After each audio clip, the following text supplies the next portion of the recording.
Satoko's snoring sounded so subtle while I stood by the window. I was hoping for like a different type of transition, so it would feel a bit more natural to transition into the words of the day. Yeah, probably thought I forgot that, and I did, but I remembered it like somewhere around between 10 to 18 minutes probably into this recording. I was like, ah, shit, I forgot about that. You know what? Let me see.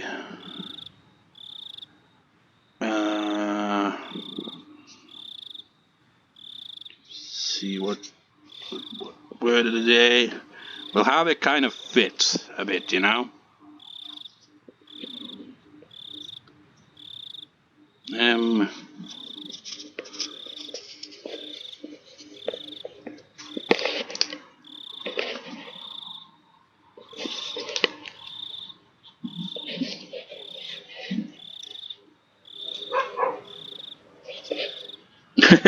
I was looking for badge there because, this one, no, is it badge?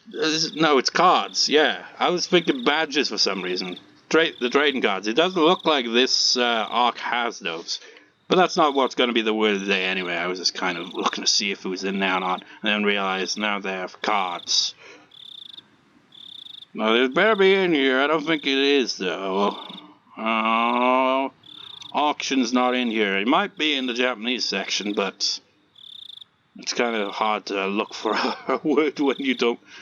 It's like on the Japanese side, you'd have like it in Japanese and then in English, and it's not in alphabetical order for English. It's in alphabetical order for Japanese. So, well, let's go for the other one then. How about cards? Cards? Any cards in here? Much easier when I just pick a word out of at random, you know.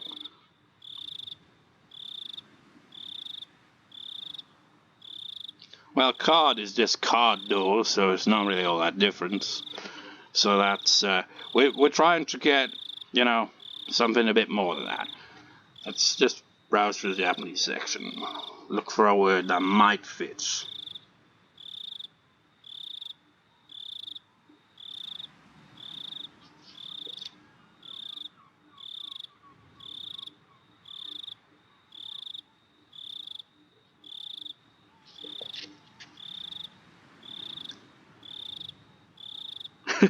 Oh wait, oh my god, really? I was just thinking, it's like, I'm not sure if these are cicadas in the background or something else, right?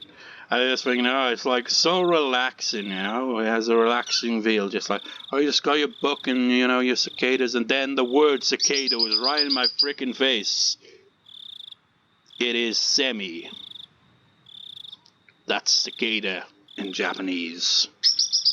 I think that's also insect was something similar, but that's cicada. Semi. Let's have a look for insect as well while we're at it. Insect. Ah, yeah, mushi. That's insect. Different one. So semi is cicada. I remember one example, and I can't remember what it was. Maybe I can find it in here as well. It might have even been when I was learning Welsh, so it might have been for Welsh. Actually, I think it might have been for Welsh, actually. It had, like, an example of giving you, like, yeah, it was Welsh, actually, now I think about it. Is, flea or something like that. It was in, fleas.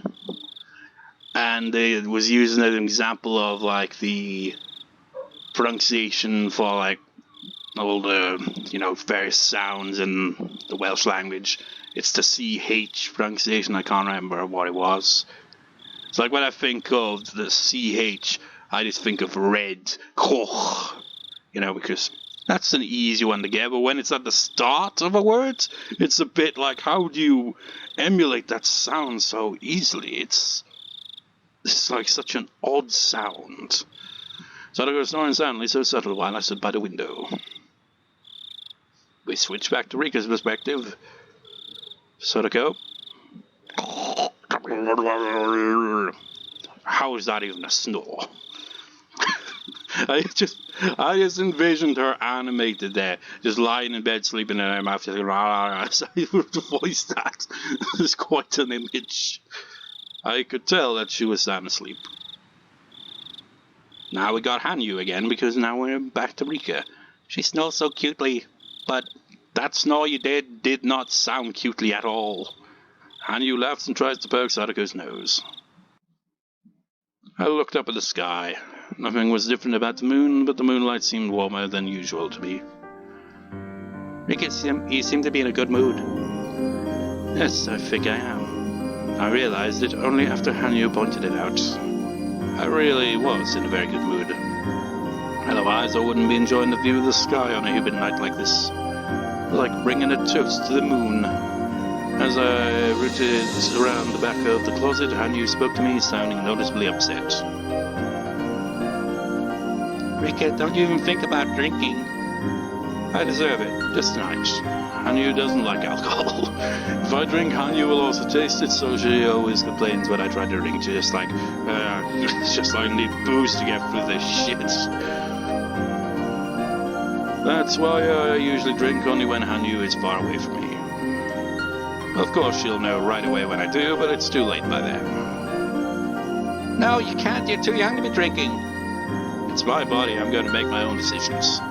No, I hate alcohol. You can't drink. I don't want to fight with you tonight. I'll dilute it with orange juice so you can handle the taste. Is that a deal? That's not the point. I hate being drunk. So you can't drink. Hanyuu jumped around and complained. She was making a lot of noise right where Satoko was sleeping. Stop that, you're going to wake her up. No, I'm not. Remember, you're the only one who can hear me. Blah. Just who do you think you are? I went to the refrigerator and took out a pack of orange juice and the spicy kimchi I typically use for her punishment. Oh. Let me ask you a question. Would you prefer if I ate the spicy kimchi to punish you, or drink a sweet orange juice cocktail while enjoying this beautiful mood instead? Hanyuu clenched her lips while jumping up and down, ready to burst into tears. She should be disciplined for being that noisy, but she never has been since I'm the only one who can hear her. Besides, she's like air, so I can't even give her a spanking. Hanyuu loves sweets, but she really hates spicy food. Rika, would you stop jumping around? Satoko woke up suddenly and I had to hide my glass in a hurry. Satoko doesn't know about my drinking habits. What time do you think it is? She fell asleep again after speaking. See, she was bothered by jumping around like that. You nighttime nuisance. Ow, ow. You could tell she was gonna say that. React in that exact way. It's like, we haven't seen much of her character so far, but you can already kind of predict when she's gonna go like, ow, ow. Just like I'm the only one who can see her, I'm usually the only person who can hear the noise she makes. However, that's not the case all the time. Hanyuu does exist in this world. Sometimes people can actually hear and feel her existence. It doesn't happen too often, and most people think that they just hear some random noise. Based on my experience, people who are in a critical condition like Satoko tend to hear her more often. When I say critical condition, I mean who have reached the level L4, level 4 stage, as Iria would describe it. That stage is nothing that can be done anymore. They will feel the existence and hear the noise of someone that they can't see. That would really mess with their minds. So put that in context, right? I mean, it is a bit vaguely described here, but if you've been paying attention to all the arcs, this is starting to, like, make sense for how scenes played out in the previous arcs. Hanyuu stopped jumping up and down and gave up as I started pouring alcohol into my glass. I wasn't drinking because I wanted to be mean to Hanyuu. In fact, I always wished she would enjoy it too. I poured only a little bit of wine inside the glass and diluted it with plenty of orange juice. In fact, this cocktail is pretty much just juice. I also put some crushed ice inside the glass. With that, it looked like a real cocktail we serve at the bar. See, Hanyuu, it's very diluted. Lick the edge of the glass and see how she'd react. I guess it's not that bad. Good, I'll be drinking this tonight. There's nothing to be afraid of anymore, alright? Hanyuu has been scared of that kimchi punishment for a while. As I put it back inside the refrigerator, she seemed relieved. I took the glass and headed back to the window. There was no breeze, but it seemed a little bit cooler. Hey, Hanyuu, do you feel that something is different this time? Are you talking about Keiichi and Rena? Shion, too. Everyone remembers a little about their past. They seem to be using those memories to avoid their fatal mistakes. I don't think it would be that surprising if this was happening individually. But I find it very strange that it's happening ever and all at once. I know I often use board games as examples of fate. I feel like this is the same lucky chance as rolling all sixes on 3 dice. I think that's a good way to describe it in the sense that we're starting closest to your desired future. But I don't think this is the miracle that you've been waiting for. I knew what she was trying to say. She was telling me not to expect too much. The die is designed to have 6 sides. It's not a miracle if I roll it and get a 6. A true miracle is when I roll it once, but get a 10, just like what happened with Keiichi in my previous life. In other words, a miracle is something that would normally never happen. Keiichi gave the doll to Mio. Rena spoke with her father, and Shion started taking care of Satoko after remembering her promise to Satoshi. That was all because they had those intentions somewhere in their hearts. It was only a side of their die that was engraved there already. But still, even if you couldn't go all 3 dice rolling this, well, miracle, it did mean good fortune. I'm sure it was God's way of celebrating you finally becoming motivated to change your fate. That was probably, that was Hanyuu. I thought you were one of the gods. You gotta treat me like a god when you're trying to tease me. I was just kidding, don't get upset. Anyway, that's why I'm in such a good mood tonight. I lifted up the glass of orange wine and gave a toast to the moon. It tasted like nothing but sweet orange juice. It was funny to see Hanyuu making a happy face as I took a sip. I wonder if I can escape the death of 1983 this time. If our goal is to escape from the board, then I don't think we'll ever have such a fortunate start again. No matter how hard I tried to prevent things from happening, there were some things I could never control. Such a huge letdown when that happens. Even after trying so hard, something renders my efforts infertile. I'd probably been wasting my time for so long because I was trying to escape from that pain. For the first time in my life, then, I've been blessed with a favorable situation. Everything seems perfect in this world. There's no reason for me to be depressed. It's like the weather is perfect and the wind is blowing in just the right way. If I failed to put my ship out to sea, there was nothing to pin the blame on. I understood that Hanyuu was trying to say with the concerned look on her face. If I didn't escape my death under this fortunate situation, I'd have to accept that my fate wasn't something that could be changed. This is an ideal world where all my friends overcame their problems. I was always in a depressing world, but this time all the pieces of the puzzle matched. If I couldn't change my fate in this world, then it was proof that I couldn't change it in any world. That was the ending that I've been afraid of for a long time. The loss of hope, and the death of my soul. Of the pair of us, I was probably the only one who would die. And you will most likely remain there even if my spirit disappears. She must be afraid of being alone after I lose myself. That's why she's telling me not to expect too much. I bit down on an ice chip inside my mouth. It was pleasantly cold. Hanyuu, I know we've been over this many times, but I want you to think about me again. Sure. You want to know why you're being buried in 1983? Yes. A strong will becomes fate. That means that the reason I get murdered this year is because of someone's strong will. I think you're right. Who will benefit from killing Rika Frude? If a person has a strong will, there must be a clear motive for them doing so. It might sound odd coming from me, but I think most people like Rika Frude. I don't think any villagers would have the motive to kill me.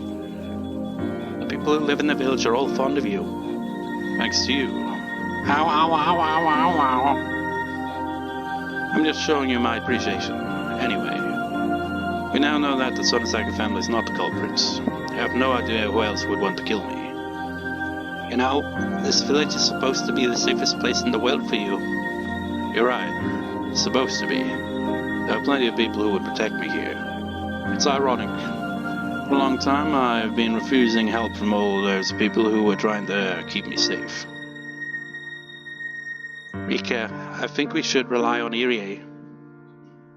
People in this village love and cherish me, but no matter what, they never saved me when I tried to escape the fate of my death. I spoke to several villagers in the past, but they never believed me and none of them saved me in the end. They probably didn't believe me because I had no idea who was trying to kill me, or what their motive was. If I could explain that, people might be more accepting of my story. But there's nothing I can do about that. No one would believe a little girl saying that she's going to be killed without rhyme or reason. All they think of me as is the reincarnation of Oyashiro-sama and the leader of the Furide family. They do cherish me, but they won't protect me with their lives. On the other hand, Irie and his people are totally different. They realize how special I am, and they would try to make sure that nothing happens to me.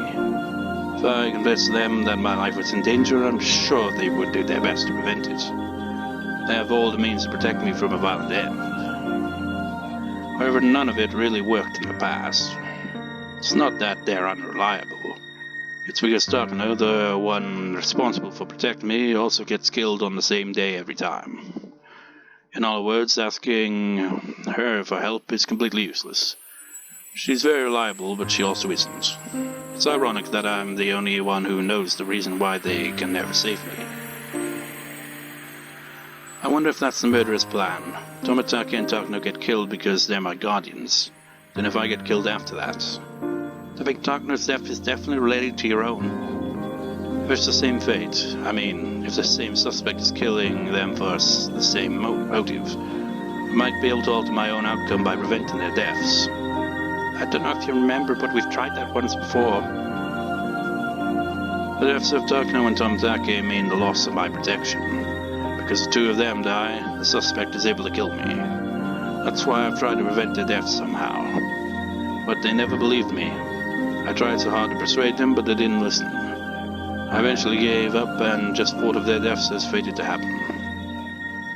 It's the same hopeless feeling I used to have towards my parents when I was able to go further back in time. That's like something you don't really think about there, is that these worlds have been looping over and over and over and over and over and over. But Hanyuu used to be able to rewind time back a lot further. You know, before it started, like, her powers start to weaken because of how many times she has to rewind time. When I found out that death was inevitable, I lost interest in them. After all that time had passed, I forgot how hard I used to try to prevent my parents' deaths. Besides, I thought you hated Irie and his people. Yeah, they look at us as nothing but their guinea pigs. I can't even tell who's talking now between the two of them. I support them so I can help Satoko. But it disgusts me to think that they're only using me as a test subject. I've been resenting Irie for that reason. Still, I should try to get closer to him. After all, he's the only person who understands how important I am. He's the main person I should be talking to, and he has the most potential for protecting me. I can't avoid seeking help from him just because I don't like him. I've asked him for help several times before, but Tomitake and Takano get murdered even so, and it ruins everything. After their deaths, Irie panics and becomes useless. That's why I gave up on seeking help from him. But in this world, I've been blessed with a positive situation. I will never have as lucky a start as this again. This is the best chance I'll ever get, so I should give it my best shot. I really don't like him at all. But he's not a bad person. I should respect him more. He's serious about helping Satoko, and he's not as much of a mad scientist as I'm inclined to think. Takano is a strange person too, but she's also someone who can give me support. But she thinks I'm only her guinea pig. That's why I don't really want her help. Tomitake is more reliable than Takano, but the biggest problem is that he only visits this village a few times a year. On top of that, he always dies before I get killed, so he can never help me. However, they really are the people I should be talking to. If I can change the fate of their deaths, they should be able to save me from my own. It's possible that the only reason I lived until 1982 was because of their efforts. I'm going to approach them once more and do what I can to try and save them. Oh, don't worry. I expect they'll be murdered anyways, so I'm not getting my hopes up. So I'll be fine, even if this hope's betrayed. Oh, you're such a cruel girl. I chuckled at her comments. If they can escape their fated deaths, then I'm sure they'll greatly influence my own destiny as well. And this time I'm going to try talking to them with the assumption they'll still be killed. In short, I'll talk to them about how I'll be protected from my coming danger after they die. If they issue such orders, then maybe the guard around me will be strengthened after they do. The protection they provide is probably the highest standard of security I could hope for. Yet I lose that the moment Tomataki and Takano die, so I never have their protection after Watanagashi, and therefore I get killed too. In other words, that's it. Whoever possesses a strong will to kill me actually just wants me dead. Yet so long as those two are alive, there's tight security all around in Misawa. That prevents the killer from getting to me. So to kill me, they must first kill Tomataki and Takano, the heart of that security. Then my protection falls away, leaving me exposed. The more I reason it out, the more I realize their fates are connected to mine. Figured from that point of view, my destiny becomes inescapable the moment I abandon them to die. You should know that you have to... what you have to do first, then. Yes, I have to think about saving their lives before thinking about mine. It's kind of ironic. I gave up on them because I was more determined to save my own life. I finally came to the conclusion that I have to help them first before helping myself. But there's something I still don't understand. Someone with conviction this strong is trying to kill me for some equally strong motive. Yet no matter how often I debate it, I can't think of anyone who'd benefit from my death. Not only that, but there should only be people who would want to protect me. Especially since they would do anything to protect me and the present environment. They even eliminated my mother. To be perfectly honest, I don't even care about her anymore. I never got along with her, and she's the one who took my father's death the wrong way and making a huge deal out of it like she did. She got what she deserved. That's cold, Rika! I'm a valuable guinea pig for them, and I can be a bomb too. No one benefits from making me explode. There's only disaster awaiting from it if that happens. Waiting them if that happens, yeah. Lots of people will be lost, and nobody would gain anything from that. According to Takano, my death would be like the eruption of a volcano in the middle of the village. I'm not interested in what happens after my death, but they're really connected, concerned about it. They're watching me every day to ensure that I don't accidentally hit my head on the corner of a block of tofu and die. That'd be a dumb death. It's fair to say that they are here in order to prevent the eruption from happening. I'd be suspicious of them if they were going to benefit in some way from my death. But as everyone knows, that can't possibly be the case. My death would create nothing but a disaster. They're benefiting from my being alive right now. Perhaps it's not about gain, but about a grudge. Maybe someone has a strong grudge against my family and kills me not knowing that I'm like a bomb to this village. That's why I was suspicious of the three families, especially the Sonzaki family. However, after observing them in numerous worlds, I feel that's not the case. I felt that way in several lives, but it always had something to do with that incident with Keiichi and the doll. It's clear that there's nothing going on between the Sonzaki family and mine. In that case, it must be some religious fanatic. If it's about profit or a grudge, it might be someone who's secretly a deranged cultist. We've already had a series of murders 4 years in a row under the name of Oyashiro-sama's curse. Timing-wise, it would somewhat interesting if the reincarnation of Oyashiro-sama were killed on the 5th year. I couldn't stand to be murdered for such a whimsical reason, but such a motive actually seemed fitting. Ironically, I would have to suspect Takano if that's the case. She's well known for being an eccentric researcher of local histories. She's only interested in the village's history because she already knows who I am. She's doing the research based on the notion that I'm important. So she should have no reason to kill me. She would desire to keep me close to her as a research sample, so I believe that she would kill her favorite toy. She might be willing to kill someone who would try to harm her little toy, though. I'll never find out no matter how hard I think. I just know that someone is definitely gonna kill me. I don't care about anything else, as long as I can escape that fate. No, I take that back. I want to escape my deadly fates. But I also want all of my friends to be happy. And I want the rest of my life to be happy too. I don't want to hide myself in the forest forever just to get away from my murderer. In fact, I've tried that once before, but I still met with the same ending. Living in the forest was a horrible experience. I think I was able to survive until July that time. That might be the longest I ever lived. I smiled bitterly and finished off the rest of the orange wine in the glass. I'd have to talk to Irie again. I don't like him, but his people are my only hope. It's getting late. I should go to sleep now. I think it's so too. Good night.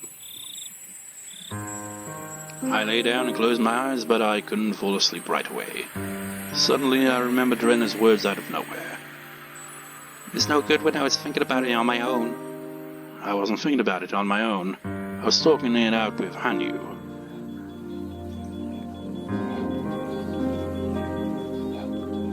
Is this like Rika talking, or is it remembering what Rena said? I can't even remember myself. I know it's important to talk to other people. Friends have greater meaning than I thought. You can talk to them about anything. I finally realized that. After I asked Darkno for help, should I also talk to Keiichi? I've told him before in my previous lives, but he never believed me then.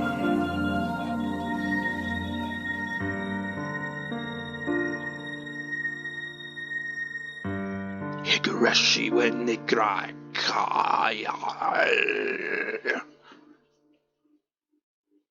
Received a new tip. The two of us.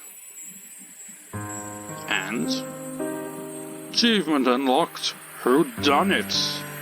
Spelt in that way. Ha ha ha.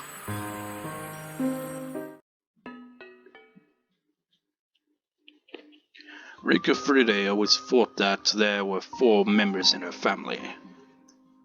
She could clearly see all of us, her father, her mother, and me.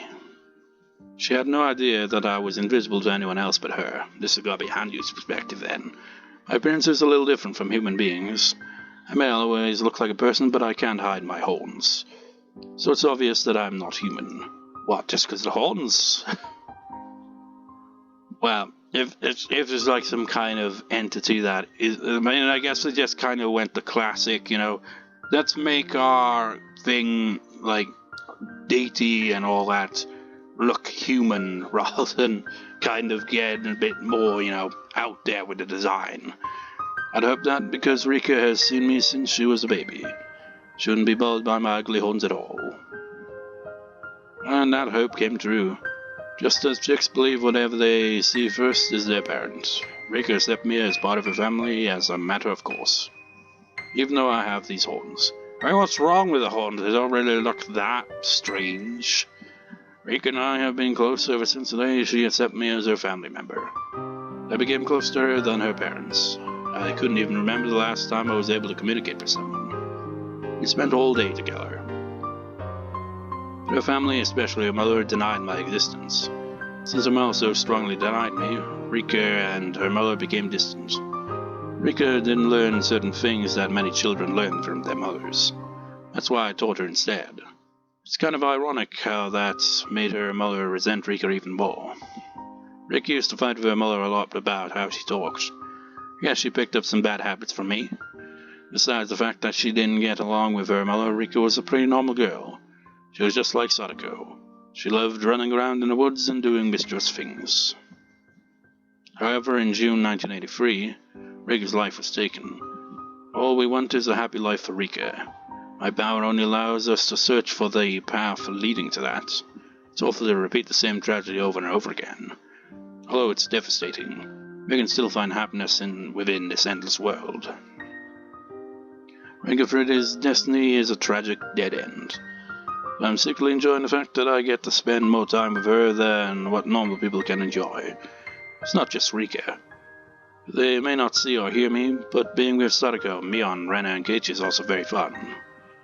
I can never be one of them, but I can still be by their side. Well, we get a bit of insight into Hanyuu's thoughts then.